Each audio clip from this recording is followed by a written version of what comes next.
em honra ao nosso maravilhoso Deus.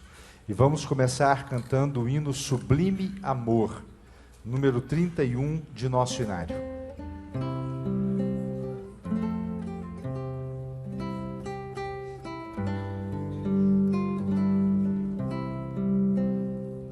Sublime amor, o amor de Deus, que a lira não traduzirá. Maior que o mar, maior que o céu, jamais alguém compreenderá. Ao pecador em aflição, seu Filho Deus entregou.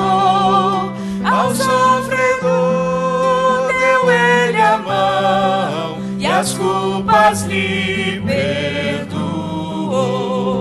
Sublime amor, o amor de Deus, ó maravilha sem par. Por esse amor eternamente a Deus iremos louvar. Se tinta o mar se transformasse e em papel o céu também, e a pena ágil deslizasse, dizendo que esse amor contém, daria fim ao grande mar, ao esse amor descrever, e o céu seria muito pequeno para tal relato conter. Sublime amor, o amor de Deus, ó maravilha sem par.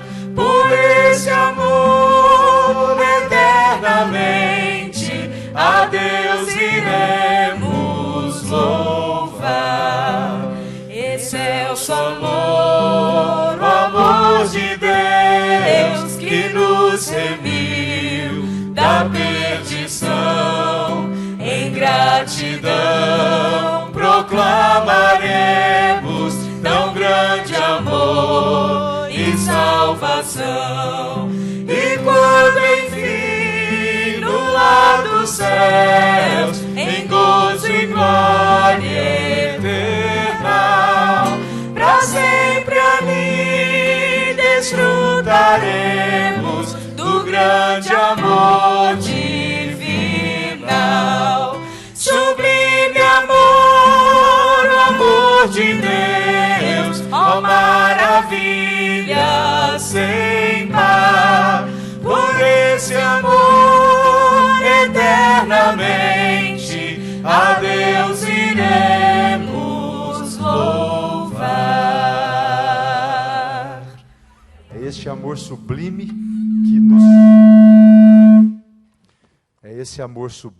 que nos reúne aqui essa tarde para celebrarmos a vida que o Senhor deu para nos salvar.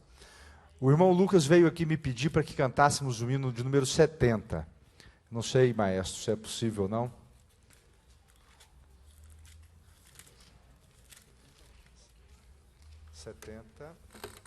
Porque Ele vive. Deus enviou seu Filho amado para sofrer em meu lugar, na cruz morrer.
seu doce amor,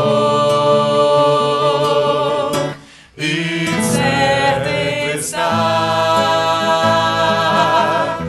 de sua proteção nos dias calmos ou nas horas de aflição,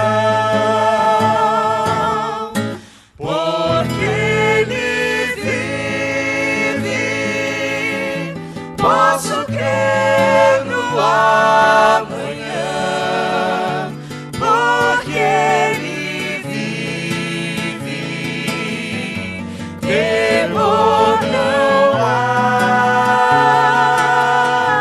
Eu sei que minha vida não será mais vã, pois meu futuro em suas mãos agora está. E quando enfim chegar a hora de aqui cessar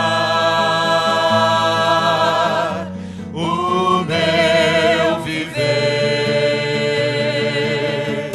não temerei,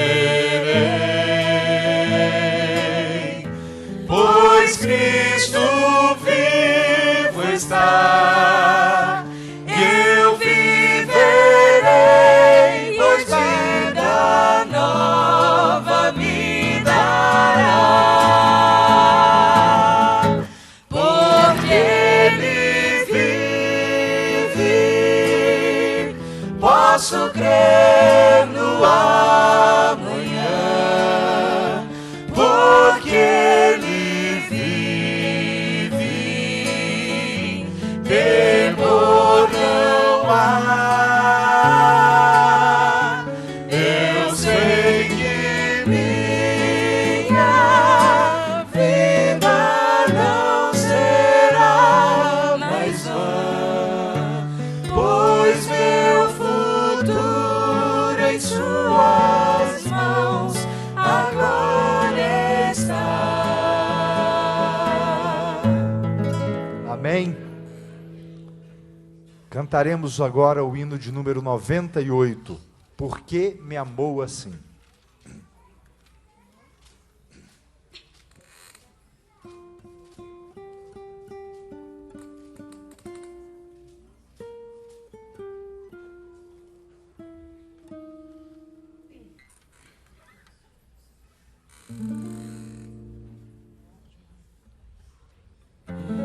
Morte cruel padeceu meu Jesus, porque me amou assim.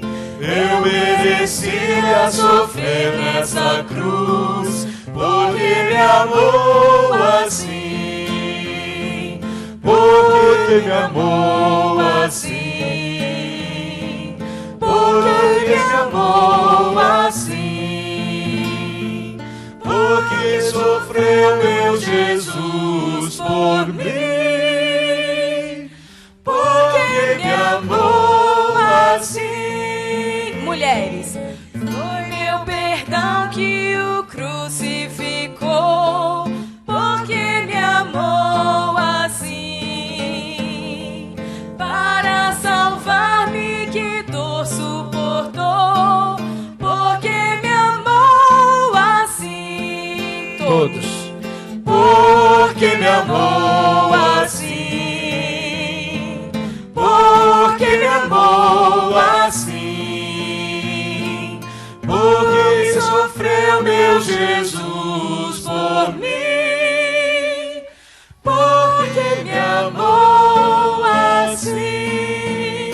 homens, Oh, que agonia, que grande aflição, porque me amou assim. Hei de aceitar tão imenso perdão, porque me amou assim. Todos. Porque me amou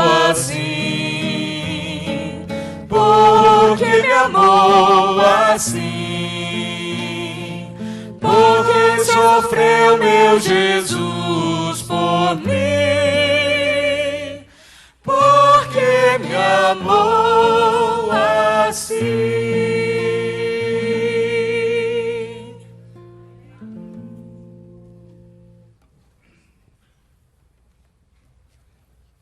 Boa tarde a todos.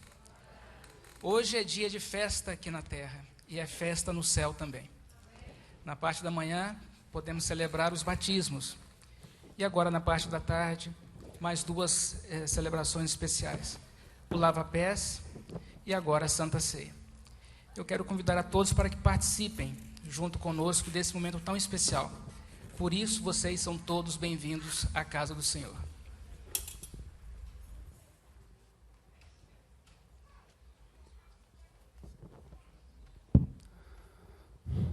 Boa tarde a todos. Nós queremos convidar todos vocês agora para nós fazermos uma oração e ajoelharmos.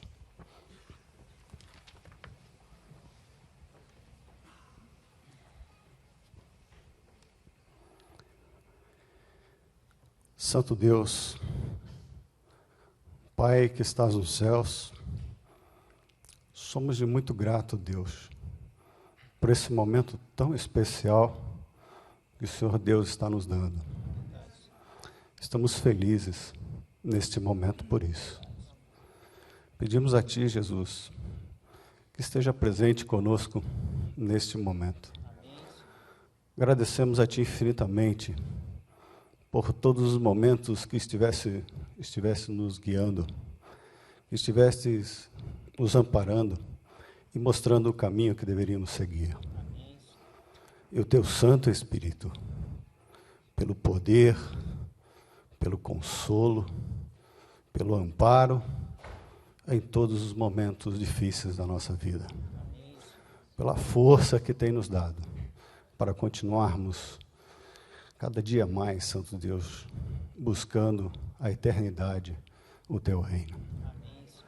A Tua igreja está aqui nesta tarde, ó Deus, muito feliz e cheio de coração, nos seus corações, de muita esperança. Esperança de um dia, Ele vindo nas nuvens dos céus e poder, Santo Deus, alcançar os Teus braços. Poder contar para Ti, ó Deus, as dificuldades que nós tivemos, as lutas que passamos, e as vitórias que, pelo Pai, pelo Filho e pelo Espírito Santo alcançamos. Que nesse momento, Deus, nessa cerimônia tão especial, eu não sei quantas pessoas vieram aqui para derramar aos Teus pés, suplicar de Ti o Teu perdão. Eu não sei que problema cada um passa, qual a dificuldade, mas eu acredito, Deus, que todos que estão aqui vieram com seus corações abertos. E corações cheios de vontade, corações cheios de desejo de renovar as suas vidas. Pai, obrigado mais uma vez.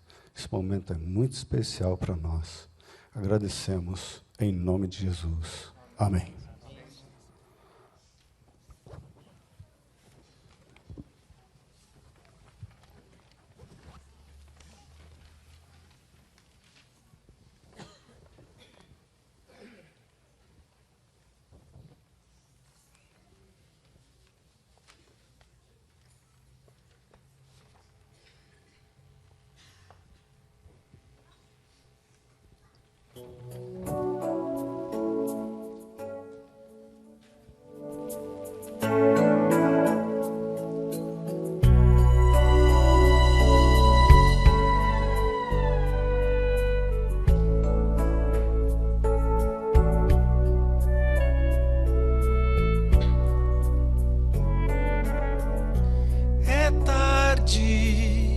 Quase noite, Cristo e seus discípulos ali.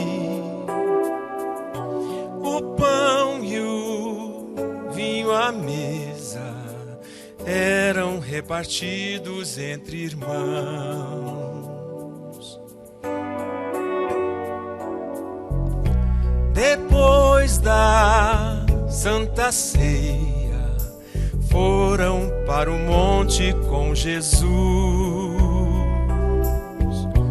A cena do Calvário era lido como ali.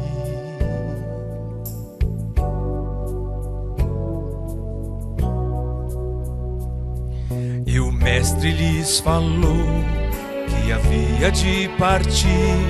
Eles mal podiam acreditar. Disse: para onde vou? Eu não posso vos levar, mas prometo que vou preparar-vos um lugar.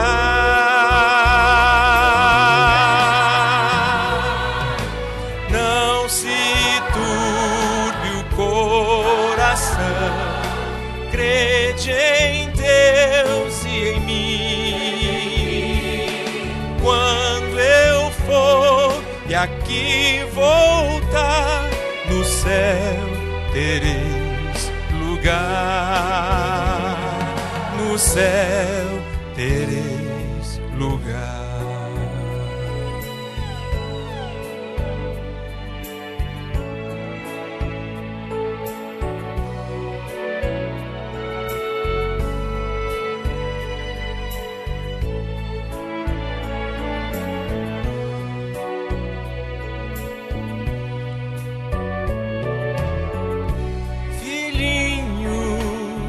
Mais um pouco, devo estar convosco para orar. Chegada é a hora, devo ir agora e me entregar, cumprindo a profecia e glorificando nosso Deus.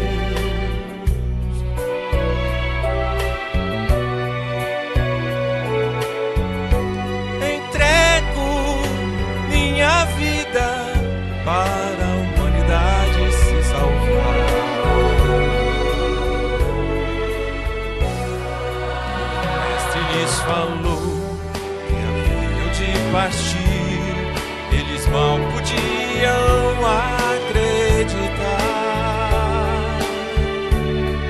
Se para onde vou, eu não posso vos levar, mas prometo que vou preparar-vos um lugar.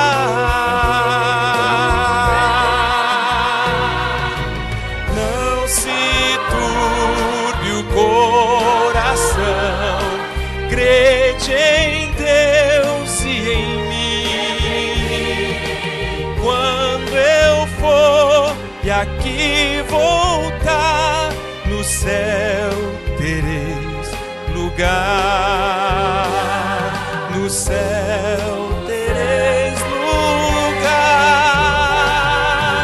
Não se turbe o coração, crede em Deus e em mim.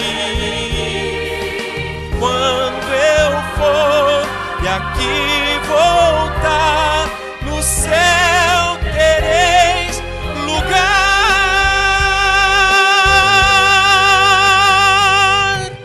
No céu tereis lugar. No céu tereis um lugar.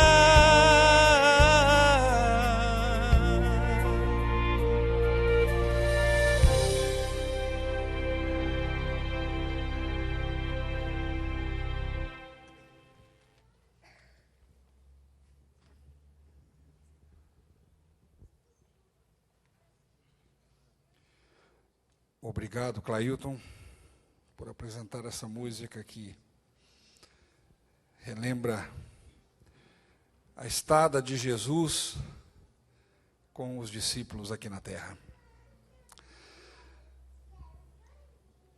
A mesa está posta, arranjada com muito carinho, com muito esmero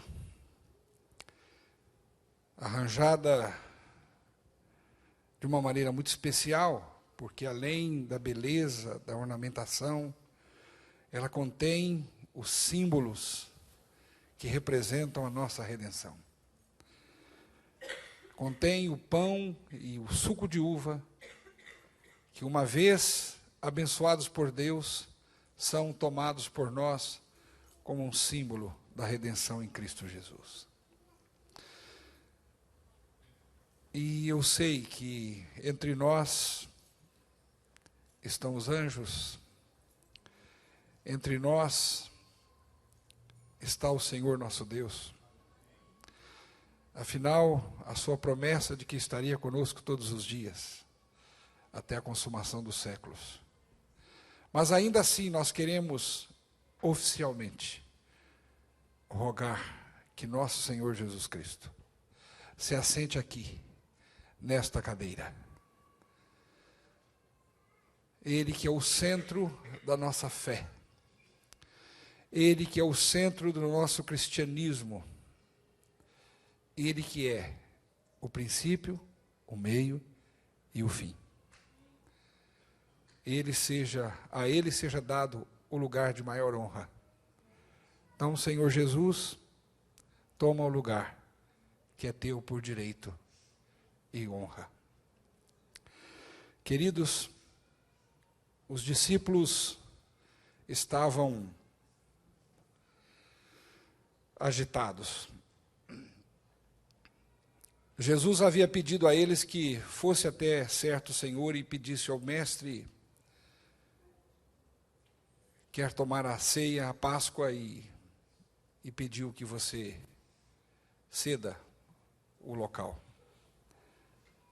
Não houve resistência e aquele local foi cedido, e ali os discípulos se encontraram. Quantas emoções desencontradas! Naqueles últimos dias eles haviam vivido altos e baixos, momentos de alegria, presenciando milagres, presenciando o maior dos milagres realizados até então por Jesus. Ele havia dado a vida a um morto que estava há mais de 3 dias na sepultura. E muitas pessoas se perguntam por que Jesus demorou tanto para atender àquele apelo das irmãs aflitas quando Lázaro estava doente. Nós entendemos um pouco quando a gente estuda um pouco da história do judaísmo e descobre que os judeus tinham uma certa crença, não tão ortodoxa, mas havia uma crença de que alguém ainda poderia sair da sepultura ou reviver até 3 dias. Mas, inquestionavelmente, 3 dias já é um tempo suficiente para que, se a pessoa estiver verdadeiramente morta, os tecidos começam a se deteriorar e o estado de putrefação chega a um ponto em que, inquestionavelmente, se declara alguém morto. E, portanto, se ele realizasse aquele milagre antes dos 3 dias, alguém poderia dizer: não, Lázaro de fato não estava morto. E Jesus esperou que esse tempo passasse. Eu imagino que isso doeu a ele, esperar 3 dias para poder abraçar o seu amigo de novo. Eles eram muito amigos. Eu imagino o quanto dói a Jesus esperar, ainda que o tempo para nós passe em uma dimensão, e o tempo para Deus passe em outra. Mas eu imagino que para Deus é muito difícil esperar para aquele dia final, quando Ele irá abraçar aqueles que dormiram na esperança da sua volta. Eu imagino o quanto difícil foi para Jesus perceber que a morte e o pecado ceifavam aqueles mais preciosos e mais próximos. Por isso que a Bíblia diz: Jesus chorou. E esse Jesus chorou simboliza tanta coisa. o chorar de compreender a miséria humana diante do pecado. Ali, naquele choro de Jesus, estavam representados o meu e o seu choro nas perdas dessa vida. Mas agora eles estavam num momento que deveria ser muito alegre.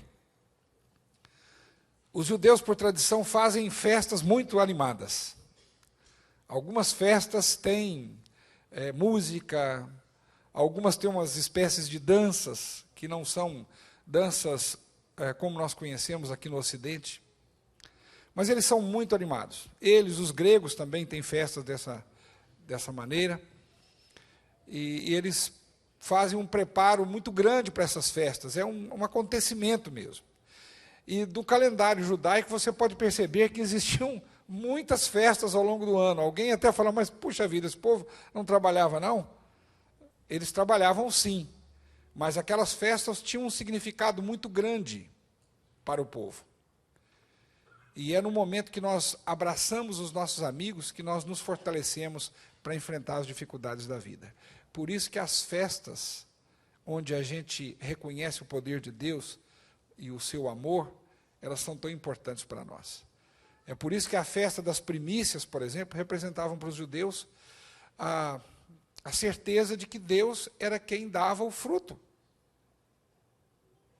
Era quem providenciava o alimento, a força, o resultado do trabalho do ser humano.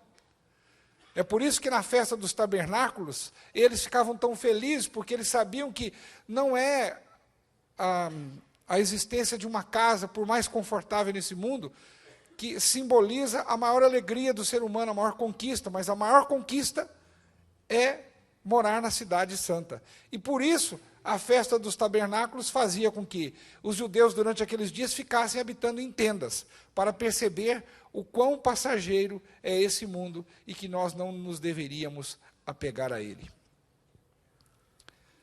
E uma das principais festas era a festa da Páscoa, porque ela representava para os judeus o grito de liberdade da escravidão, a vitória de um Deus de amor sobre um tirano, sobre um imperador, sobre um faraó tirano, a vitória do bem sobre o mal.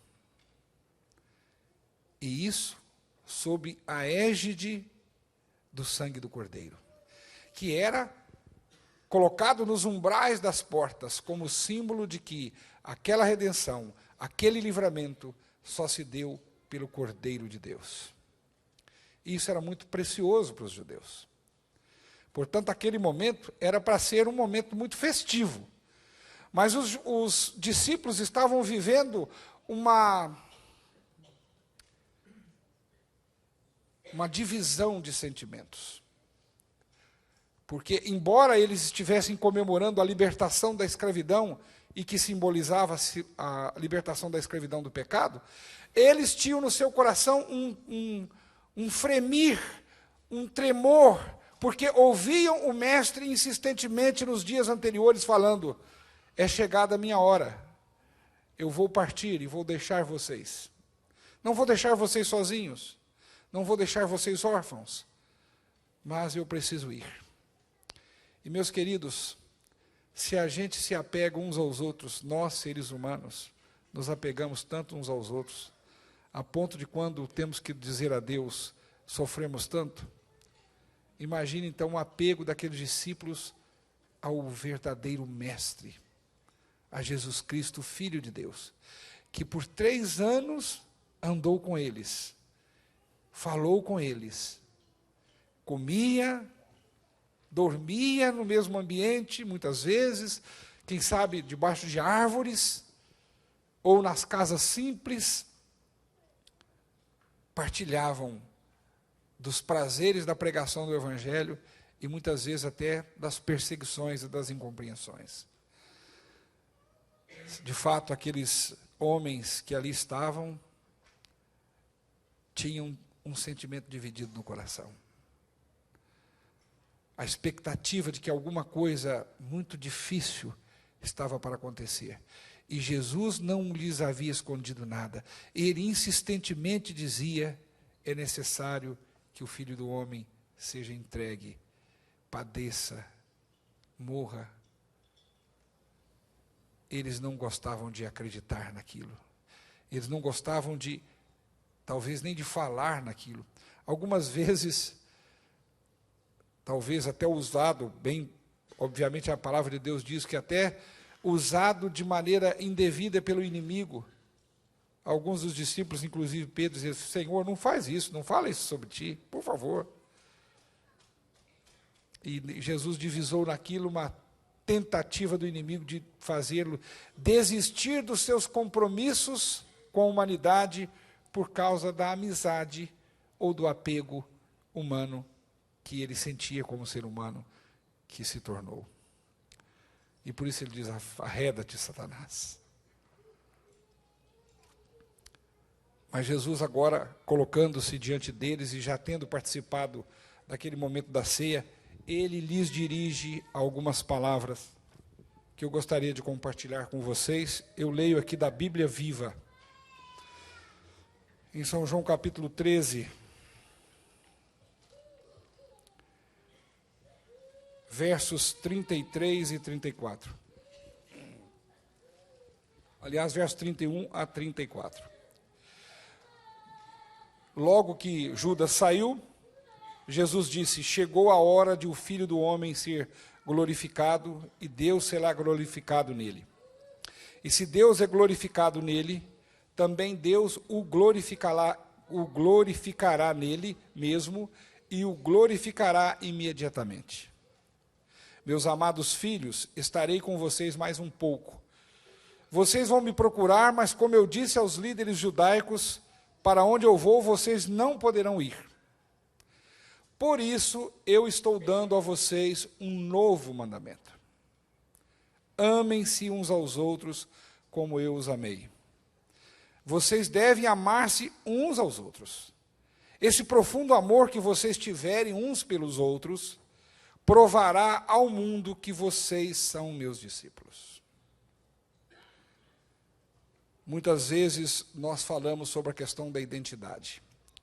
Os psicólogos se debruçam sobre essa questão, essa faceta do comportamento humano, a questão da identidade.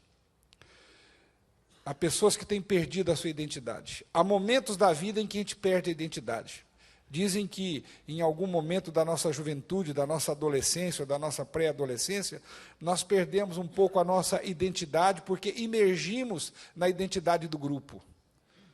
E copiamos o grupo. E muitas vezes não temos nem forças ou prazer em afirmar aquilo que nós gostamos ou cremos, para que não sejamos rejeitados. Isso é uma perda de identidade. Não é? As cidades têm perdido a sua identidade. Veja que exemplo mais conclusivo nós temos nessa grande cidade de Uberlândia. Uma cidade cosmopolita, uma cidade que recebe pessoas de todas as partes deste país e de alguns lugares do mundo. É uma cidade que tem perdido a sua identidade, porque uberlandenses aqui têm se tornado exceção. A maior parte são de pessoas que vieram para cá, se instalaram aqui, se tornaram uberlandinos, como a maior parte de nós. E isso faz com que uma cidade perca, muitas vezes, a sua identidade, a sua característica cultural, porque ela fica miscigenada nas várias culturas, nas várias atitudes. E assim você não tem hoje um perfil para dizer como é o povo de Uberlândia. Porque são muitas pessoas de vários lugares. Se você chegar numa pequena cidade do interior de Minas Gerais, especialmente no sul de Minas, você vai logo de cara perceber qual é o perfil daquelas pessoas. A perda de identidade, meus queridos, é algo muito difícil quando se trata do povo de Deus, quando nós perdemos a nossa identidade cristã, quando nós começamos a nos misturar com o mundo e deixamos de apresentar as características peculiares daqueles que servem a Deus, daqueles que guardam os mandamentos de Deus. E muitas vezes, não porque o fazem de maneira nominal ou comportamental, muitas vezes estamos nós guardando os mandamentos, ou como dizem os portugueses, estamos nós a guardar os mandamentos. Todavia o fazemos de maneira mecânica e superficial, perdendo a essência do que significa obedecer aos mandamentos de Deus. Temos o sábado como um dia santo, não matamos, não roubamos, e os demais mandamentos que representam ali o escopo da vontade de Deus na palavra. Mas, meus queridos, onde está o nosso coração quando nós deixamos de amar-nos uns aos outros? De que adianta apresentarmos a ideia de que obedecemos a Deus, quando, na realidade, nós não temos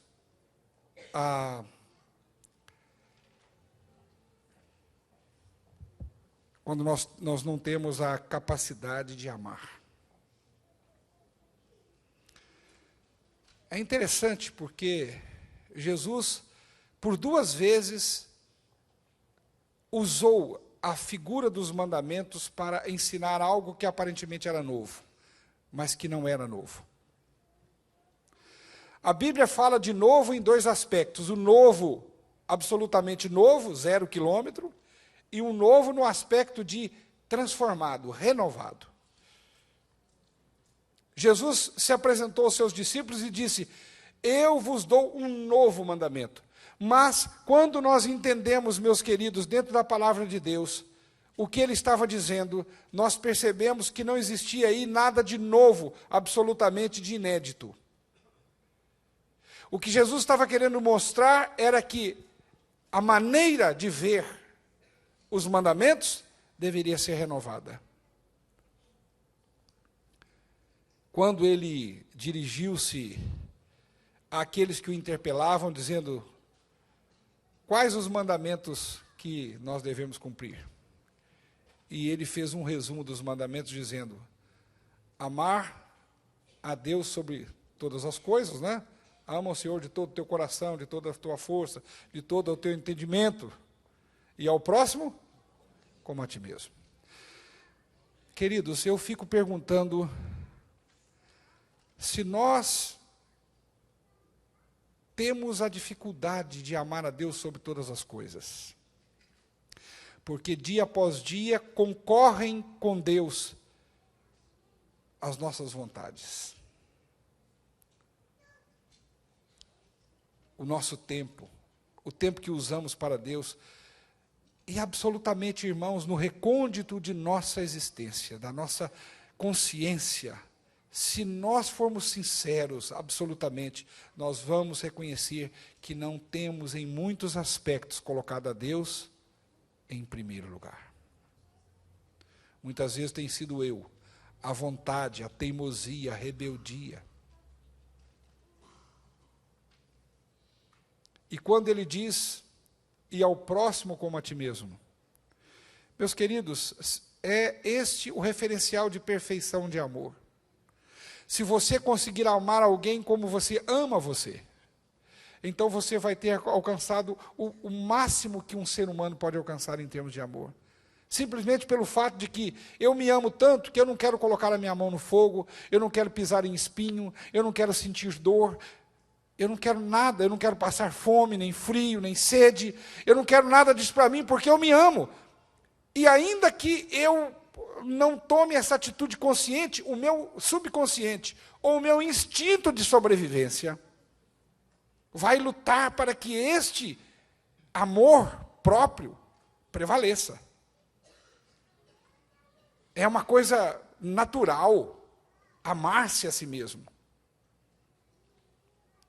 Dentro do entendimento cristão, amar-se a si mesmo é algo genuíno, verdadeiro. É algo santo. Ninguém pode amar verdadeiramente outrem se não consegue amar-se. O problema está no destempero deste amor, que muitas vezes exacerbamos a tal ponto que não se torna mais amor, é egoísmo. É um desejo tão grande de que tudo esteja submisso àquilo que eu penso, que eu digo ou que eu faça, que passa a ser egoísmo. Eu fico imaginando o amor de pai e mãe. Não só pela minha experiência pessoal de pai,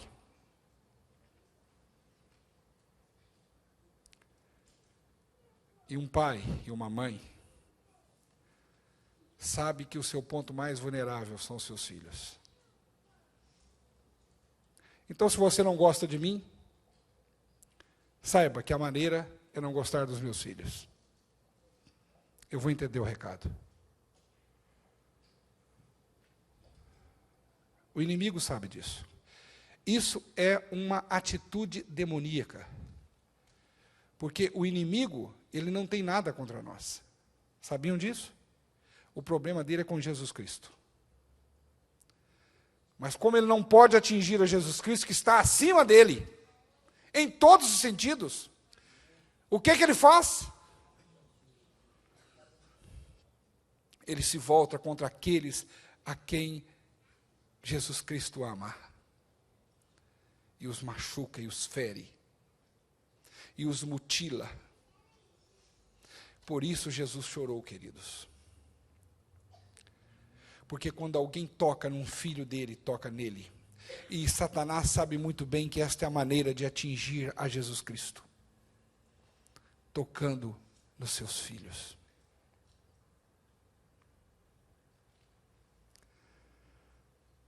Eu fico imaginando, queridos, que se nós conseguíssemos, sabe por quê? A lição da Escola Sabatina desta semana falou disso. Falou que nós deveríamos dar a vida uns pelos outros. Na prática, isso é uma coisa tão difícil.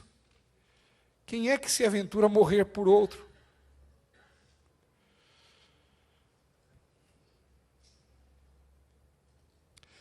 Mas qual pai e mãe que verdadeiramente ama os seus filhos duvidaria por um instante apenas de se colocar diante de uma arma, de se colocar entre o fogo, de se lançar nas águas sem mesmo saber nadar, para livrar o seu filho da morte?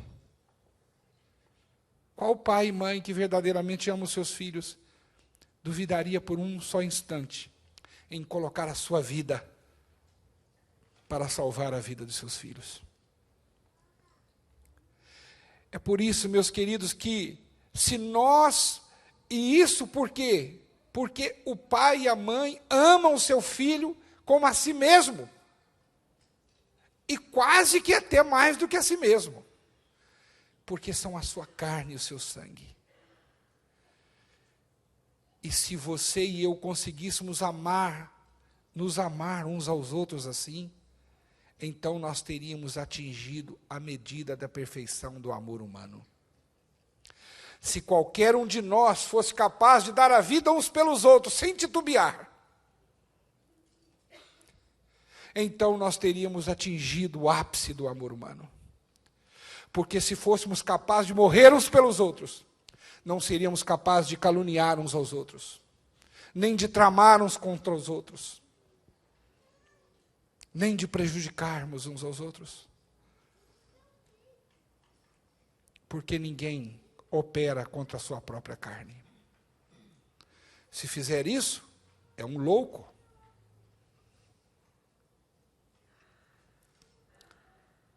E agora Jesus volta ao tema. Ele volta a falar de mandamento. E ele fala: eu dou a vocês um novo mandamento. Que vocês se amem uns aos outros como eu amei vocês. Queridos, quando vocês tomam a essência dos mandamentos, vocês percebem que na primeira metade dos mandamentos, eles se referem ao amor a quem?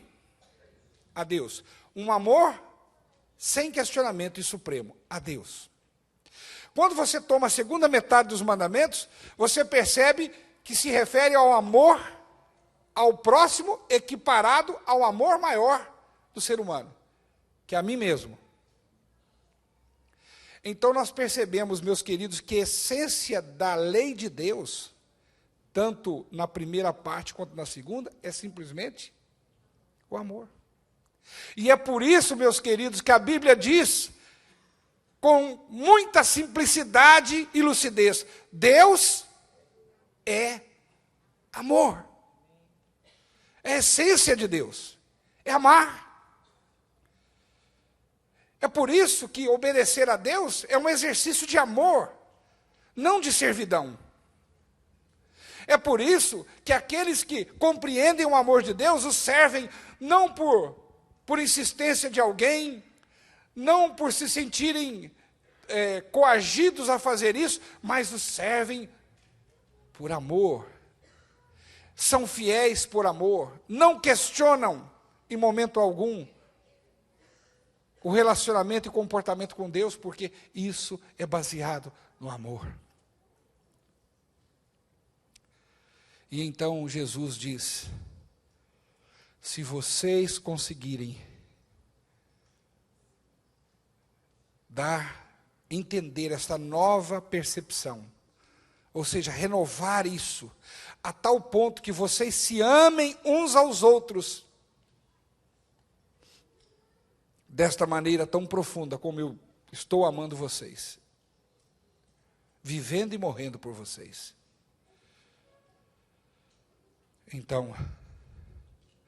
Então as pessoas não vão questionar que vocês são meus discípulos. Qual é a identidade da Igreja Adventista do Sétimo Dia? Você e eu. Quando agimos em nome de Deus e nos moldes de Deus, apresentamos a verdadeira identidade de cristãos adventistas do sétimo dia. Mas, meus queridos, este é um desafio tão grande que nós não conseguimos fazê-lo ou realizá-lo sozinhos. É muito difícil para nós amar alguém tanto quanto a gente ama a gente. E é por isso que Jesus disse que estaria conosco todos os dias até a consumação dos séculos. É por isso que ele disse que enviaria o Consolador, para que nos assessorasse, colocasse a mão no nosso ombro e nos mostrasse o caminho a seguir. E quando tivéssemos a tendência de nos desviar, quando estivéssemos diante de uma encruzilhada, de uma decisão ou de uma indecisão, nós ouviríamos uma voz dizendo: este é o caminho, andai nele. Graças a Deus por nosso Senhor Jesus Cristo. Graças a Deus por nosso Senhor Jesus Cristo, que recebeu o convite de estar aqui, e está aqui, conosco. Hoje eu já presidi uma Santa Ceia, na parte da manhã. Eu tenho pedido a Deus sempre que nesses 20 e poucos anos de ministério, e em centenas de cerimônias de Santa Ceia, eu nunca perca o objetivo e o significado deste momento. Que eu nunca faça de maneira apressada, desavisada, simplesmente como se estivesse cumprindo uma formalidade. E cada Santa Ceia, em cada Santa Ceia, Deus tem me dado o privilégio de olhar e de ver um novo mandamento. E cada Santa Ceia, meus queridos, eu termino sempre desejando que seja esse o Espírito que reina entre nós, quando nosso Senhor Jesus apontar nas nuvens dos céus. Cada Santa Ceia desta, meus queridos, eu termino lendo as palavras de Jesus, dizendo: eu não tomarei mais dessa Santa Ceia com vocês, até que eu a tome nova no reino de meu Pai. Jesus Cristo pode todas as coisas, porque Ele é Deus.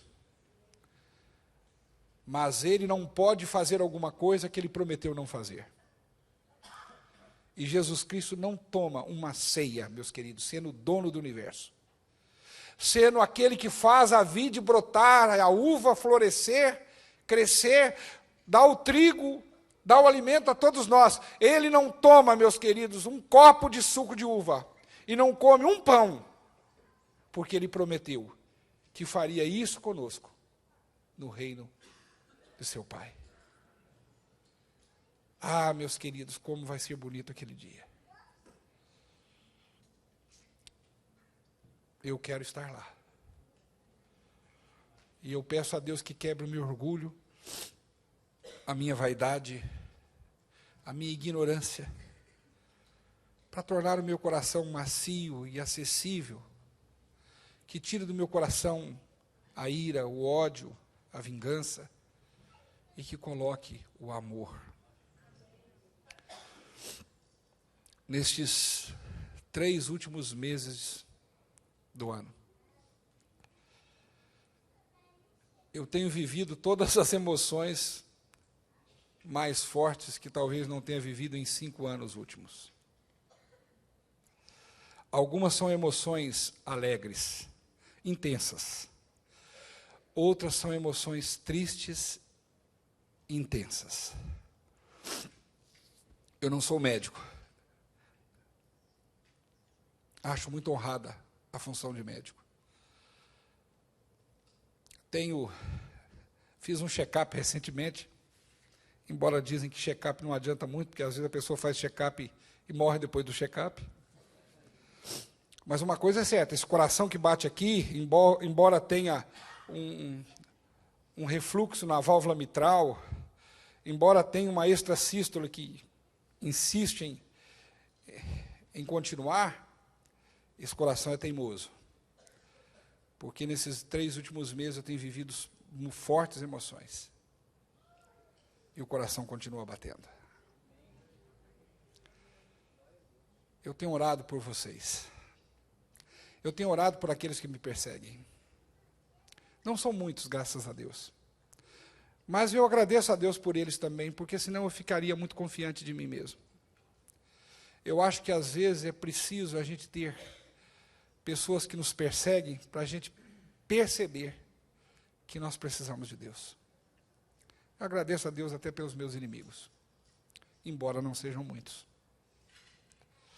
O meu maior inimigo sou eu mesmo. Mas eu oro por esta igreja, e eu sei que algumas pessoas oram por mim. De quando em vez eu recebo um telefonema, um abraço e diz: meu pastor. Como eu gosto de ser chamado de meu pastor, embora eu não seja o pastor é Cristo. Mas é gostoso. Eu acho que quando alguém me abraça, é como se estivesse abraçando a Cristo. E eu me sinto mais responsável e mais desafiado a ser o homem de Deus que eu busco ser, e que esta carne terrível tende em não realizar. Mas é tão bom quando eu ouço alguém dizendo: meu pastor, eu estou orando por você. Alguns chegaram para mim e diziam: pastor, o senhor tem apresentado um semblante triste. O que está acontecendo? Há pessoas que têm uma percepção muito aguçada. Alguns amigos como Riedel e outros que perceberam. Têm passado momentos difíceis. Nada que com o poder de Deus eu não possa vencer. Tenho 2 preciosos filhos, são humanos, como qualquer um de nós. Têm falhas de caráter, como qualquer um de nós. Vencem e fraquejam, como qualquer um de nós. Tenho o meu filho Saulo. Ele não tem vindo à igreja. Você conhece o ditado casa de ferreiro, espeta de pau?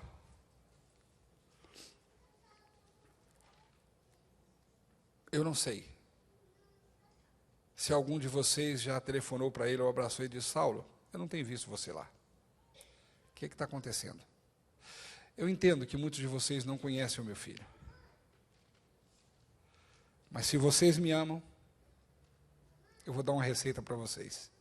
Amem os meus filhos.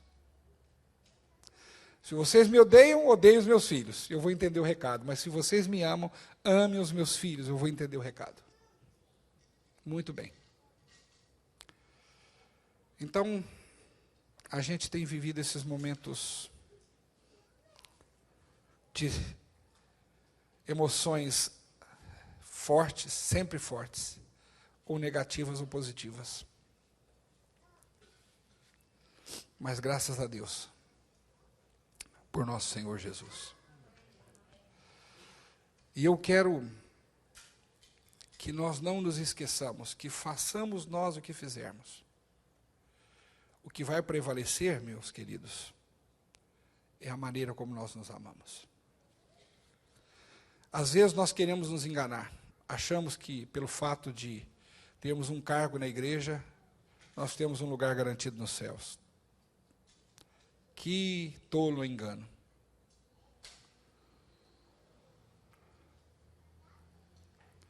Às vezes acreditamos que por ajudarmos financeiramente a igreja, nós temos um lugar garantido no céu. Que tolo engano. Às vezes nós acreditamos que por pregar, ou por cantar, ou por fazer parte de uma encenação, ou de um grupo musical, ou de tocar um instrumento, no louvor ao Senhor, nós temos um lugar garantido no céu. Tolo engano. Mas Jesus deu a fórmula. Quando vocês aprenderem a se amar uns aos outros, vocês vão ter alcançado aquilo que eu quero para vocês. As pessoas vão falar: esses são meus discípulos. Que o Senhor nosso Deus nos dê a bênção de alcançar este amor. Amém.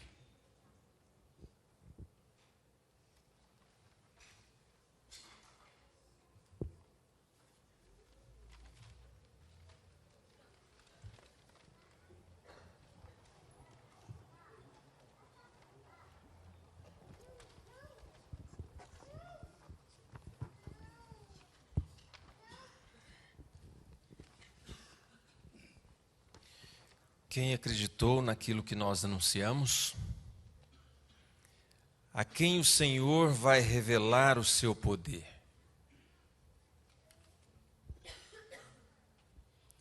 Aos olhos de Deus, ele era um pequeno ramo, brotando de uma raiz em terra seca. Mas para nós, ele não tinha beleza alguma. Não havia nada nele para nos atrair ou para nos agradar. Nós os desprezamos e rejeitamos. Ele era um homem que conhecia, por experiência própria, a dor e o sofrimento. Achamos que ele não merecia nem ser olhado por nós. Não demos a menor importância a ele. Apesar disso, ele colocou sobre si mesmo as nossas dores. Ele mesmo carregou o nosso sofrimento. E nós ficamos pensando que ele estava sendo castigado por Deus por causa de seus próprios pecados. A verdade, porém, é esta: ele foi ferido por causa dos nossos pecados. Seu corpo foi maltratado por causa das nossas desobediências. Ele foi castigado para nós termos paz. Ele foi chicoteado e nós fomos curados. Nós andávamos perdidos e espalhados, como ovelhas. Nós abandonamos os caminhos de Deus e seguimos nossos próprios caminhos. Apesar disso, Deus jogou sobre ele a culpa e os pecados de cada um de nós. Ele foi maltratado e humilhado, mas não disse uma única palavra. Foi levado para a morte como um cordeiro vai para o matadouro. Como a ovelha fica muda diante de quem corta a sua lã, ele não disse nada aos seus juízes e acusadores. Ele foi condenado num julgamento injusto e mentiroso. Entre o seu povo, ninguém foi capaz de imaginar por que ele foi morto. Na verdade, era o castigo dos pecados deles. Morreu como um criminoso, mas foi enterrado junto com os ricos. Pois nunca cometeu injustiça ou falou mal de outra pessoa. Apesar disto, o plano perfeito do Senhor exigia a sua morte e seu sofrimento. Mas depois de dar a sua vida como oferta pelo pecado, ele vai ressuscitar. Verá os muitos filhos que ganhou através da fé, e ele cumprirá com sucesso a vontade do Senhor. E quando ele puder ver o resultado do seu terrível sofrimento, ficará muito satisfeito. Através de tudo que passou, o meu servo justo fará muitas pessoas se tornarem justas diante de mim, porque ele mesmo levará sobre si os pecados delas. Por causa disso, eu darei a ele grandes honras e muito poder, porque ele entregou sua vida a ponto de ir até a morte. Foi considerado um pecador, contudo, levou sobre si os pecados de muita gente e orou a Deus em favor dos pecadores. Pois isto é o que o próprio Senhor disse com relação à sua mesa e que eu antes já havia lhes transmitido. Que na noite em que o Senhor Jesus foi traído, ele tomou o pão e depois de haver agradecido a Deus, partiu e o deu aos seus discípulos dizendo: tomem e comam. Isto é o meu corpo que é entregue por vocês. Façam isso para se lembrarem de mim. De igual modo, ele tomou o cálice de vinho depois da ceia, dizendo: este cálice é a nova aliança do meu sangue. Façam isso em memória de mim, todas as vezes que o beberem. Nós vamos, neste momento, convidar a todos para nos ajoelharmos e então rogarmos da parte de Deus a bênção sobre os símbolos aqui colocados.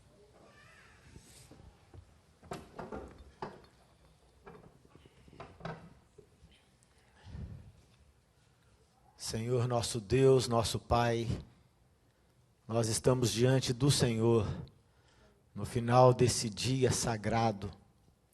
Os símbolos estão postos sobre a mesa.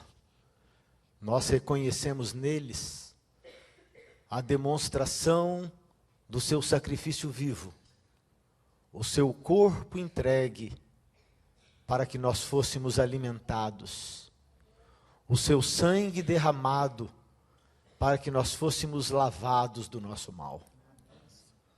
Nós entregamos ao Senhor a nossa vida.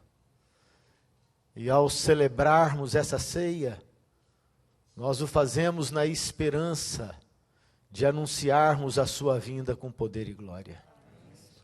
Pois nós participamos desses símbolos em memória do Senhor. Aceita, pois, ó Deus, a nossa adoração, a nossa entrega. Atende às necessidades das nossas almas, das nossas famílias, dos nossos filhos, às vezes vivendo longe do Senhor. Que o Senhor nos cubra do seu amor, do seu paternal cuidado, da proteção desses seres invisíveis de poder e glória, e que o seu Espírito nos possua, porque nós te pedimos essas bênçãos, em nome de Jesus Cristo, que foi injustamente condenado em nosso lugar. Amém, Senhor. Amém.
Para facilitar aos diáconos identificar aqueles que estão participando, nós pedimos àqueles que participam que fiquem em pé, recebam a sua porção e depois se assentem e aguardem até que todos tenham recebido.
Sabe, quando você olha para uma coisa, uma flor, diz que flor linda. Quando você olha para uma casa bonita, diz que casa bonita, que paisagem maravilhosa. David Livingstone, ou David Livingstone, o grande missionário, certa vez disse isso. Mas ele disse: que coisa é ser cristão. Ah, meus irmãos, que coisa é ser cristão. Que coisa é ter a esperança no coração, que nada pode destruir.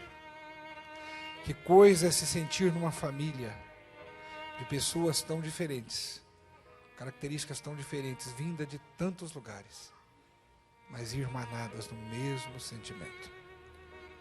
Que coisa é ser cristãos. E eu plagiaria David Livingstone dizendo: que coisa é ser adventista do sétimo dia. Agradeçamos a Deus, queridos, participando do pão e do vinho, símbolos da nossa redenção. Amém.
Quero ter a vida que sonhaste para mim, e em cada amanhecer te encontrar uma vez mais, pra depender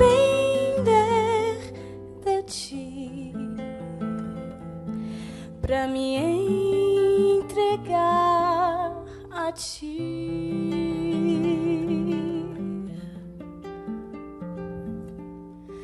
Eu quero ter a força que me falta ao caminhar, despir a minha alma e aprender a te amar do jeito que me amas, pra ser o que tu queres. Eu vou abaixar o volume,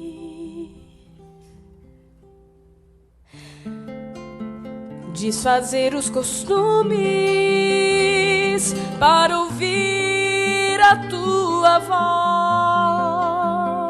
voz, para ouvir a tua voz.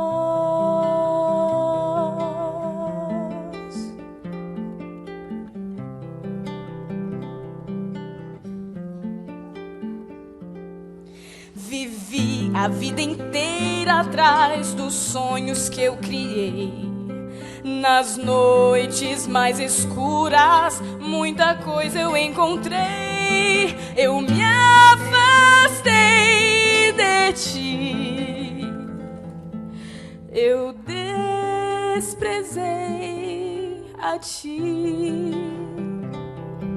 Mas sei que para ser salvo basta estar como eu estou, arrependido, frágil e clamando por amor, pedindo teu perdão. E nessa oração eu quero me valer do silêncio, com mais árduo empenho, para ouvir a tua voz, para ouvir a tua voz, para ouvir a tua voz, para ouvir a tua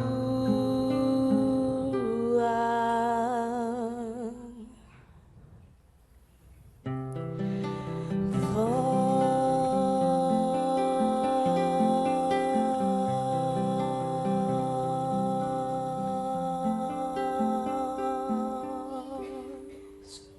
Amém.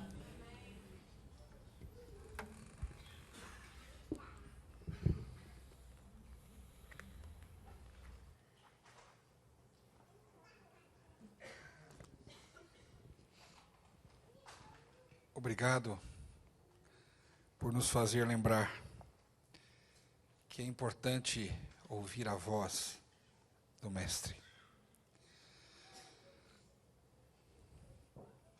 Quando nós preparamos uma festa para um amigo, a gente tem vontade, expectativa de que o amigo chegue. Pode ser um lanche simples ou um banquete. Quando a gente tem um amigo e o convida, a gente espera que ele aceite o convite. Esta cadeira simboliza a presença de Jesus Cristo, não só nesta cerimônia, mas nesta igreja. E Ele espera por você e por mim. Não nos furtemos a estar presentes para encontrar o nosso amigo. E mais ainda, vamos atrás daqueles que estão feridos, machucados, perdidos e desesperados, para dizer que o Mestre espera amorosamente por eles. Quando Jesus Cristo terminou as suas palavras, Ele disse: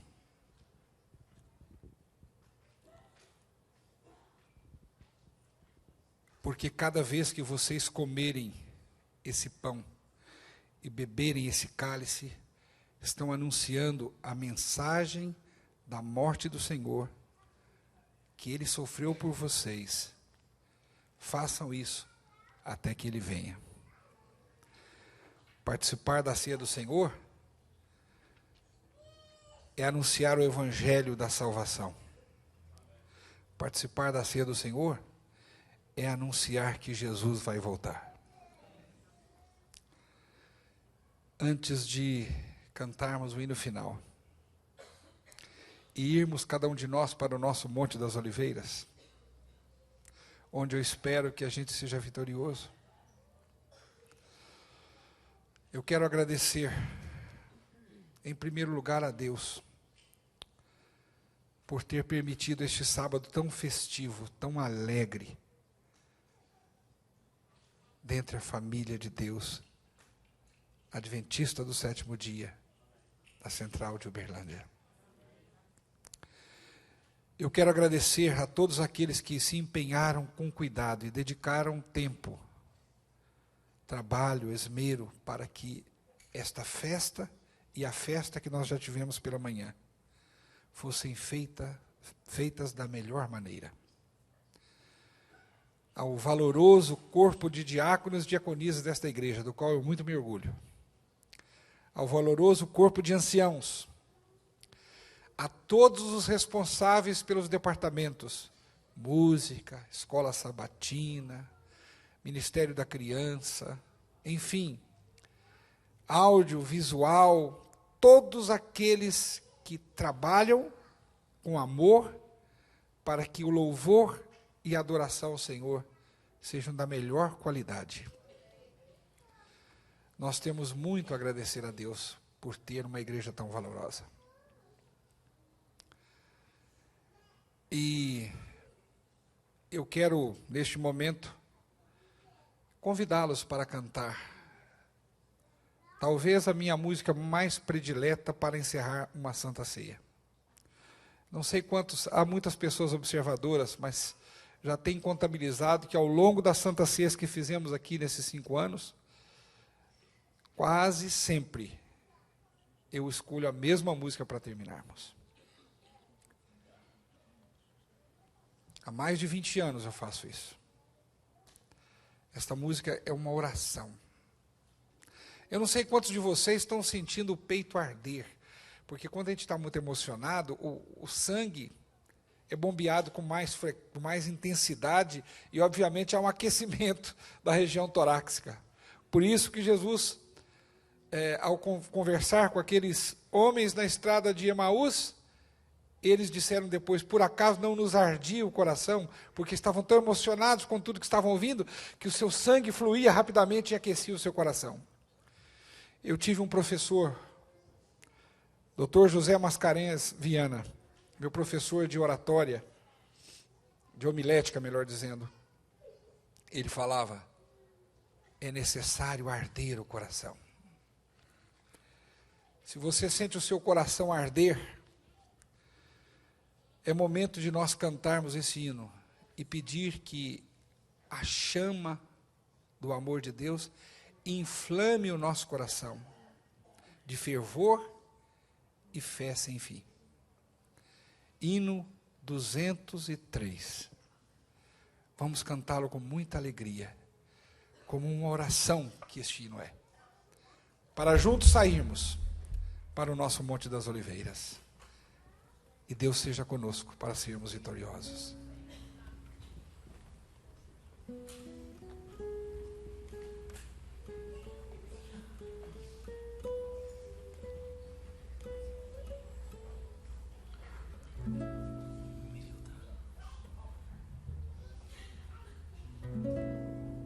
Número 203. Ok?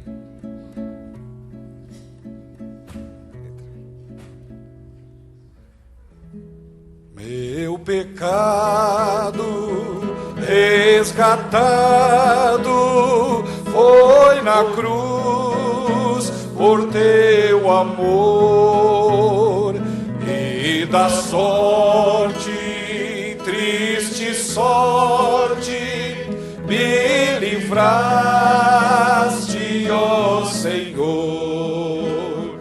Vem, inflama, viva chama de fervor e fé sem fim.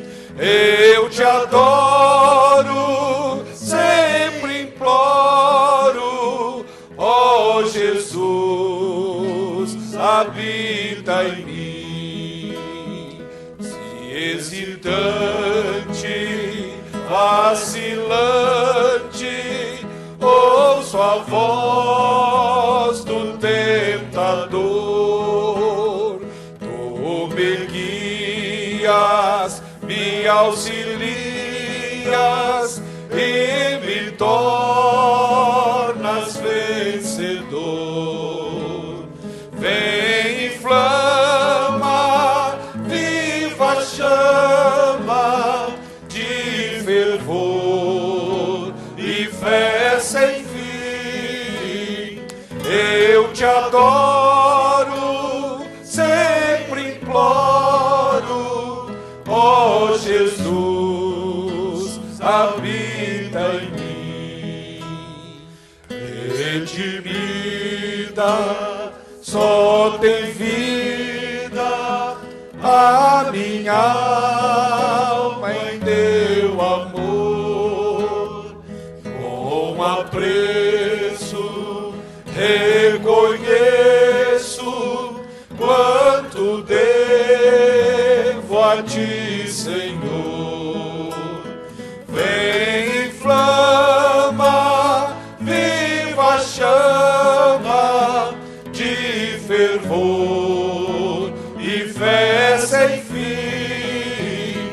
Eu te adoro, sempre imploro, ó Jesus, habita em mim. Amém. Eu convido os meus companheiros que ergamos a nossa mão direita para a bênção do Senhor. O Senhor te abençoe e te guarde. O Senhor faça resplandecer sobre ti o seu rosto e tenha misericórdia de ti. O Senhor sobre ti levante o seu rosto e te dê a paz.